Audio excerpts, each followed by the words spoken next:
Welcome to educator.com. In this lesson, you will be learning about slope.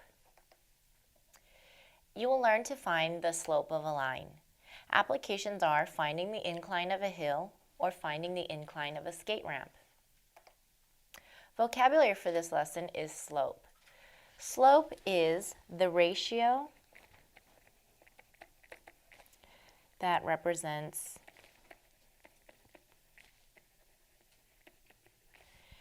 change in y over change in x, and it's a ratio that describes steepness.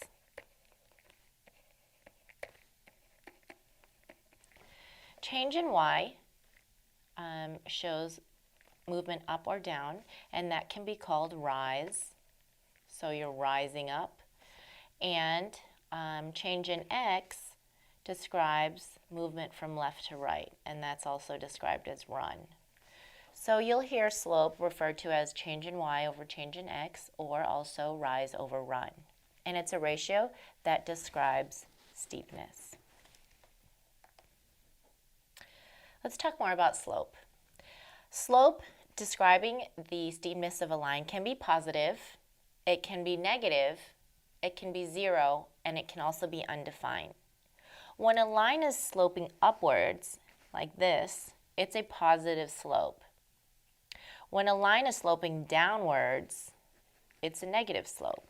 You could think about sloping upwards as positive as a person walking up. The person's walking up, maybe going up the stairs, so the flights are increasing, positive. You could think about negative slope as a person walking down.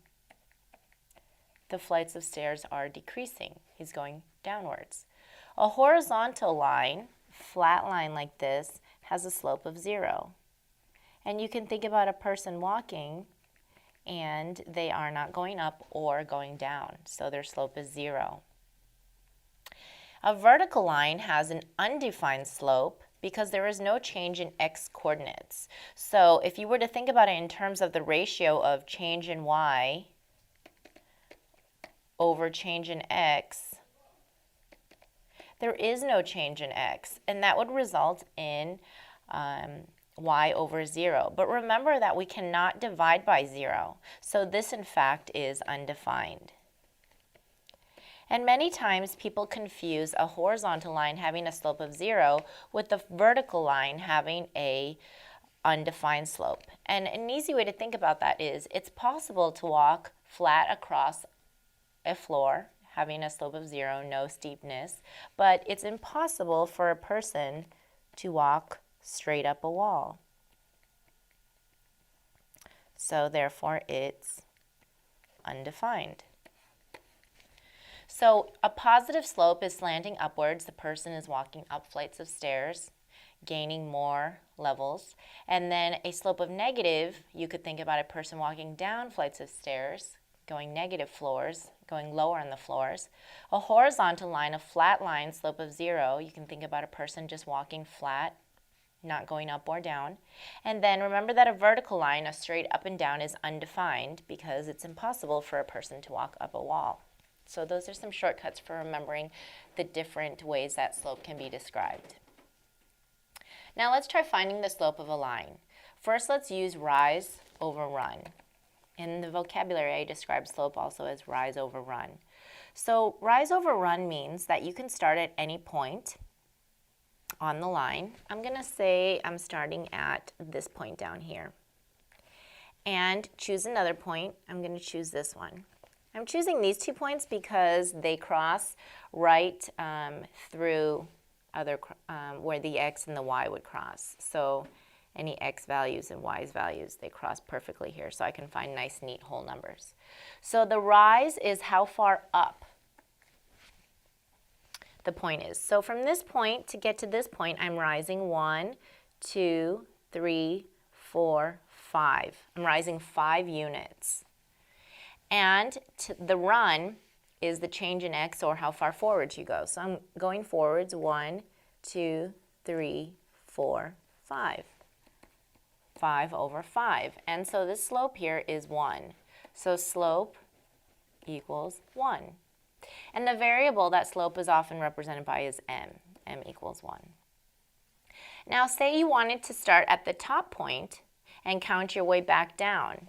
So instead here, instead of a positive rise, we'd be coming down 1, 2, 3, 4, 5 units to get myself on level with the second point. So coming down is a negative 5.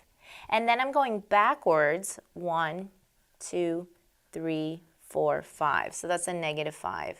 And notice what happens with your slope. A negative divided by a negative brings us back to a positive. So your slope is still 1. So either way you count it, you choose 2 points, and you can either count up and across or down and back. And it's still going to give you the same slope because you're still representing the steepness of the same line. Now let's try finding the slope of a line by using coordinates. So I'm going to choose this point and this point because those are nice whole number coordinates. They fall right on where the x and y crosses. The x and y coordinates cross. So assuming that these are single units, I'm going over 1, and this is my 0, 0 point, my origin. I'm going over to this point, 1, 2, 3. So my first point here is 3, and it's up 1, 2, 3, 4, 4. So my first ordered pair, or my first coordinates, are 3 and 4. The next one is back 2, 1, 2, so a negative 2, and down 1, negative 1. You can choose any random 2. You could choose this one, and this one, or this one, or this one. Any 2 points. And remember that you only need 2 points to make a line, so you can choose any random 2 points that you want anywhere on the line. And so now we're going to find change in y over change in x. Change in y is how 4 changes to negative 1, because remember that this is our y. So you could say y1 minus y2 or y2 minus y1. And this is your x1 and this is your x2. Now x1, notice that this is not an exponent. It's not above it. The x1 just represents that this is your first x value. This is your second x. This is your first x value, and this is your second x value. So x1, x2. This is your first y value, and this is your second y value. So y1 and y2. So our change in y, let's start with y2, the second point, subtract the first point. And the change in x, x2, the second point, subtract the first point. All right, so y2 here is negative 1 minus 4. y2 was negative 1, and then minus was in the equation, and y1 was 4. Over x2 is negative 2 minus in the equation x1, which is 3. So negative 1 minus 4 is negative 5, and negative 2 minus 3 is negative 5. And negative 5 over negative 5 is a positive 1. So our slope here equals 1. This is the same line as the previous slide. And so we've just looked at 2 different ways to find slope. You could either find slope by using any 2 random coordinates, or like on the last slide we looked at, finding slope by counting the rise over the run. Finding slope of a line with given coordinates. Now here we've just been given coordinates and we don't have a graph to look at. Well, just like the last slide, we can use these coordinates and find our slope. In fact, it's a little bit easier than the last slide because we didn't have to locate the coordinates ourselves. The ordered pairs have already been given to us. I'm going to call this x1 and y1 just to say that this is my first x and 1 is my first y value. Now I'm going to call this 3x2 my second x value, and negative 2 is my y2, my second y value. And remember the formula, m representing slope is y2 minus y1, so the change in y's, over x2 minus x1, the change in x. So I start off with negative 2, y2, minus y1, 1, over x2, 3, minus x1, 4. Negative 2 minus 1 is negative 3, and 3 minus 4 is negative 1. Negative 1 divided by negative 3 divided by negative 1 is a positive 3. So the slope here is 3. Find the slope of the line. Okay, well, we saw that we had different ways to find the slope of a line. We could count rise over run, or we could use coordinates. In this case, I'm going to use rise over run. So I'm going to choose this point here because I see that it falls exactly where the x and the y-axis are crossing. And then I'm going to use this one here because it's also pretty exact in the corner here. So I could find whole numbers. Because if I were to choose this point, it would be a bit of a fraction on the y. And if I were to choose this one, it'd be a bit of a fraction on the x because they're not exactly falling on the grid. So this point, saying that this is 0, 0, let's count, is back 1 and down 2. So my first coordinate here is negative 1, negative 2. And this one, my second coordinate is 1, 2, 3, 4. 4 and 1, 2, 3, 4. Let's see here. 1, 2, 3, 4. Up 4. Okay, well, I just found two coordinates, but I said that we would try this with rise over run. So let's do it working rise over run. So to rise up from this point to go to this second point, I'm going to count up 1, 2, 3, 4, 5, 6. So my rise was 6. Over the run is starting from the first point to run across to the second point. We go 1, 2, 3, 4, 5 over 5.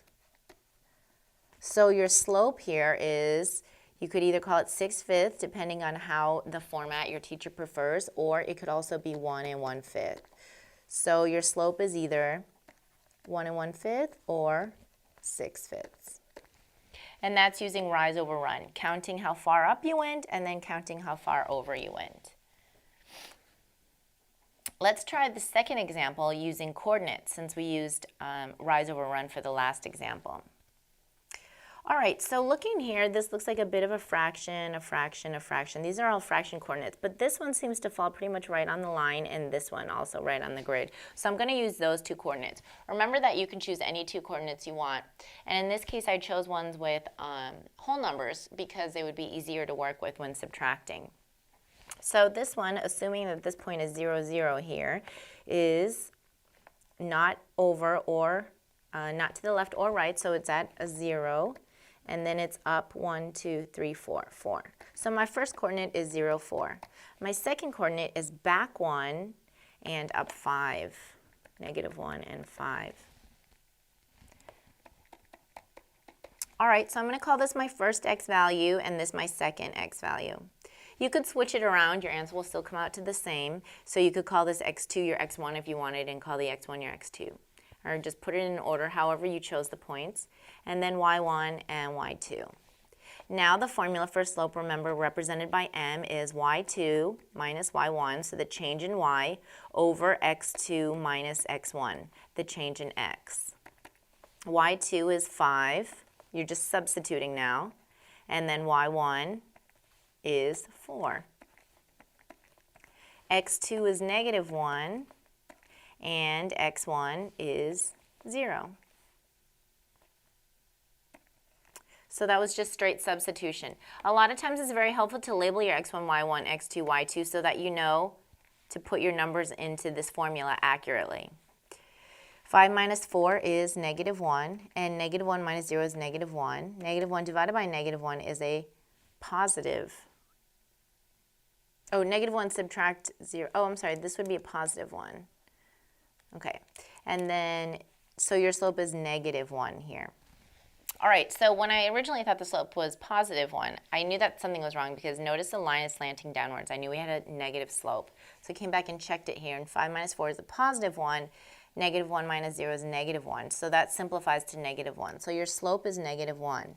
Remember that we discussed a negative slope is a downward sloping line, and here we see the line slopes downward at a slope of negative 1.